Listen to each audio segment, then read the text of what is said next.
அஸ்ஸலாமு அலைக்கும். Hello all, welcome to Rifai's diary. Mutton pulao எப்படி செய்கிறதுன்னு பார்க்கலாம். இந்த மட்டன் புலாவில் நம்ம மசாலா எல்லாம் பவுட்ராக சேர்க்காமல் ஓல் ஸ்பைசஸாக சேர்க்குறதுனால இதோட ஃப்ளேவர் வந்து ஓவர் பவரிங்காக இல்லாமல் மைல்டாக செம்ம டேஸ்ட்டாக இருக்கும்.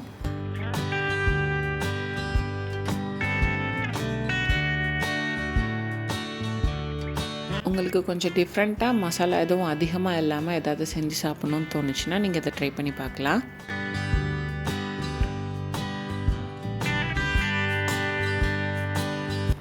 இந்த புலாவ் பண்ணுறதுக்கு தக்காளி, கொத்தமல்லி, புதினான்னு எதுவும் தேவையில்லை. ஜஸ்ட் வெங்காயம் இருந்தால் போதும், கொஞ்சம் ஸ்பைசஸ் இருந்தால் போதும், சீக்கிரமாக செஞ்சிடலாம். இது செய்கிறதுக்கு 1 டீஸ்பூன் ஜீரகம், 1 டீஸ்பூன் மிளகு, 1 டீஸ்பூன் முழு மல்லி, தேவையான அளவு உப்பு, 4 பச்சை மிளகா, 4 கிராம்பு, 4 ஏலக்காய், சின்ன பீஸ் ஸ்டார் அனஸ், 3 துண்டு பட்டை, 1 பே லீஃப். இதெல்லாம் தான் இந்த புலாவுக்கு தேவையான ஸ்பைசஸ். இது கூடவே 2 டேபிள் ஸ்பூன் இஞ்சி பூண்டு விழுது. நான் 450 கிராம் மட்டன் எடுத்திருக்கேன். நான் 300 கிராம் அரிசிக்கு 450 கிராம் மட்டன் எடுத்திருக்கேன். உங்களுக்கு எவ்வளோ தேவைப்படுதோ அவ்வளோ எடுத்துக்கோங்க. நான் 300 கிராம் பாஸ்மதி அரிசி எடுத்திருக்கேன். நீங்கள் இந்த அளவு அரிசிக்கு 300 கிராம் மட்டனும் சேர்த்துக்கலாம். நான் கொஞ்சம் எக்ஸ்ட்ரா சேர்த்துருக்கேன். இந்த அரிசியை நல்லா கழுவிட்டு இதில் தண்ணி சேர்த்து ஒரு அரை மணி நேரம் ஊற வச்சு எடுத்துக்கணும். இது கூடவே 2 பெரிய வெங்காயம் இந்த மாதிரி ஸ்லைஸாக கட் பண்ணி எடுத்திருக்கேன்.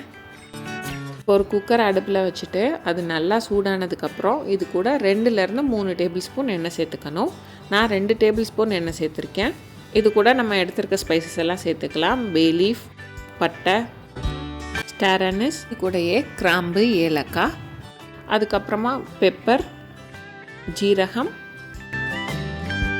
முழு மல்லி, இதெல்லாத்தையும் சேர்த்துட்டு இதெல்லாம் லைட்டாக கொஞ்சம் இதோட ஃப்ளேவர் எல்லாம் எண்ணெயில் இறங்கி வர மாதிரி வதங்கட்டும்.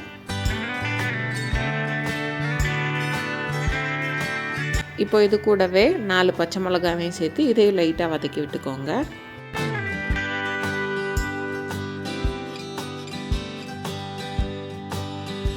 இப்போ இது கூட நம்ம எடுத்து வச்சுருக்க இஞ்சி பூண்டு விழுதையும் சேர்த்துக்கலாம்.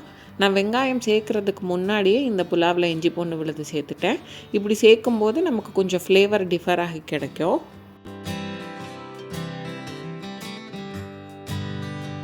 இஞ்சி பூண்டோட பச்சை வாசனை எல்லாம் போனதுக்கப்புறம் இது கூட நம்ம கட் பண்ணி வச்சுருக்க வெங்காயத்தையும் சேர்த்துக்கணும்.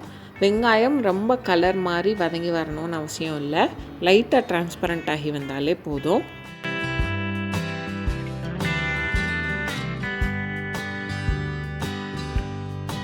வெங்காயம் லைட்டாக இந்தளவு வதங்கி வந்ததுக்கப்புறம் இது கூட நம்ம எடுத்து வச்சுருக்க உப்பையும் சேர்த்துக்கலாம். அப்போ வெங்காயம் சீக்கிரமாக டிரான்ஸ்பரண்ட் ஆகி வந்துடும். நான் எடுத்திருக்க மட்டன் கொஞ்சம் கொழுப்போடு சேர்ந்துருக்கு, அதனால நான் எண்ணெய் கம்மியாக சேர்த்துருக்கேன். நீங்கள் எடுக்கும்போது கொஞ்சம் கொழுப்போடு சேர்த்து எடுத்துக்கோங்க, அப்போ ஃப்ளேவர் நல்லாயிருக்கும். வெங்காயம் இந்தளவு வதங்கி வந்ததுக்கப்புறம் நம்ம எடுத்திருக்க மட்டனையும் இது கூட சேர்த்து நல்லா வதக்கி விட்டுக்கணும்.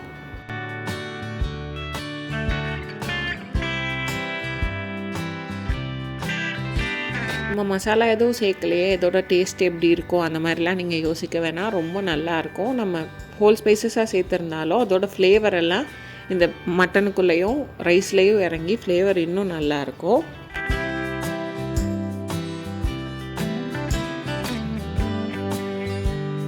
மட்டன் இந்த மாதிரி கலர் சேஞ்ச் ஆகி வந்ததுக்கப்புறமா இதை மூடி போட்டு உங்கள் குக்கரில் மட்டன் 80% வேகிறதுக்கு எவ்வளோ டைம் எடுக்குமோ அவ்வளோ நேரம் வேக வச்சு எடுத்துக்கோங்க. மட்டன் நல்லா வெந்ததுக்கப்புறமா நான் எப்போவும் பிரியாணி பண்ணுற பாத்திரத்துக்கு மட்டனையும் அது கூட இருக்க தண்ணியையும் சேர்த்து மாற்றிக்கிட்டேன். மட்டனோடு சேர்ந்து 1/4 கிளாஸ் தண்ணி இருக்குது, அதனால நான் 1.25 கிளாஸ் தண்ணி சேர்த்துருக்கேன். பாஸ்மதி அரிசிக்கு 1 கப் அரிசிக்கு 1.5 கப் தண்ணி தான் கரெக்டாக இருக்கும். நம்ம அதுக்கு மேலே சேர்த்தோன்னா குழஞ்சி போயிடும், அப்படி இல்லைன்னா நம்ம எடுக்கும்போது அரிசி உடஞ்சி போயிடும். அதனால நான் கரெக்டாக 1.5 கப் தண்ணி சேர்த்துக்கிட்டேன். இப்போ இதை மூடி வச்சு தண்ணி நல்லா கொதிச்சு வரட்டும். இந்த ஸ்டேஜில் நீங்கள் குடிச்சு பார்த்துட்டு உங்களுக்கு உப்பு எதுவும் பத்தாமல் இருந்ததுன்னா சேர்த்துக்கலாம்.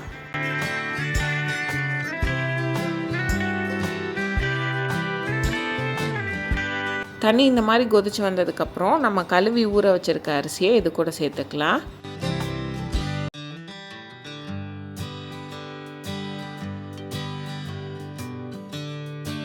அரிசியெல்லாம் சேர்த்துட்டு கரண்டி வச்சு லைட்டாக மட்டும் கிளறி விடுங்க, ரொம்ப அழுத்திட வேணாம். ரொம்ப அழுத்தம் கொடுத்து நம்ம மிக்ஸ் பண்ணணும் அப்படின்னா நம்ம சேர்த்துருக்க கறி எல்லாம் உடஞ்சிரும். இப்போ இதை மூடி போட்டு 7 நிமிஷத்துக்கு ஹை ஃப்ளேமில் குக் பண்ணி எடுத்துக்கிறேன்.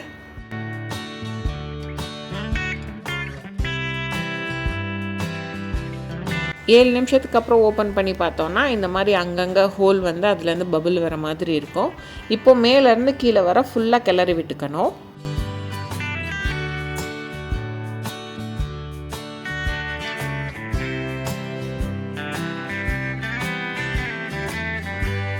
இந்தளவு இதை நல்லா மிக்ஸ் பண்ணிவிட்டு அரிசி எல்லாத்தையும் சமப்படுத்திட்டு இதை மூடி வச்சு ஒரு 7 நிமிஷத்துக்கு இருக்கிறதுலே லோ ஃப்ளேமில் குக் பண்ணி எடுத்துக்கணும்.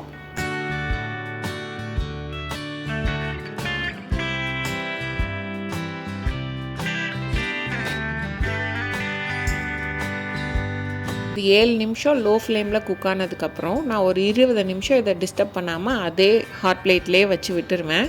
அப்போனா எனக்கு நல்லா இது தம்மாகி வந்துடும். 20 நிமிஷத்துக்கு அப்புறம் ஓப்பன் பண்ணோன்னா நல்ல உதிரியான மட்டன் புலாவ் ரெடி. இதை இப்போ ஒரு தடவை நல்லா மேலேருந்து கீழே வர ஃபுல்லாக கிளறி விட்டு வச்சுக்கோங்க. உடச்சிடாமல் கிளறணும், அப்போ தான் நல்லாயிருக்கும். இப்போ இதை ஒரு பிளேட்டில் அரேஞ்ச் பண்ணி உங்களுக்கு எப்படி சர்வ் பண்ணணுமோ அந்த மாதிரி சர்வ் பண்ணிக்கலாம். நான் இந்த புலாவ் கூட மோஸ்ட்லி அரேபியன் சட்னி, மந்தி சட்னி இருக்குல்ல, அது கூட தான் சர்வ் பண்ணுவேன். ரொம்ப நல்லாயிருக்கும். நீங்கள் இது கூடயே கொஞ்சம் குக்கும்பர், கேரட் அந்த மாதிரி கட் பண்ணி ஃபைபருக்கு வச்சுக்கலாம். மந்தி சட்னியோட ரெசிபி ஷார்ட்ஸில் அப்லோட் பண்ணுறேன்.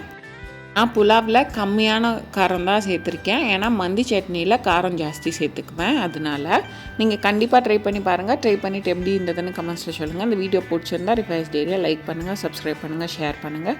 பக்கத்தில் இருக்க பெல் ஐக்கானை கிளிக் பண்ணி அதில் ஆல்ன்ற ஆப்ஷன் செலக்ட் பண்ணிக்கோங்க. அப்போது தான் வீடியோ போஸ்ட் பண்ணால் நோட்டிஃபிகேஷன் வரும்.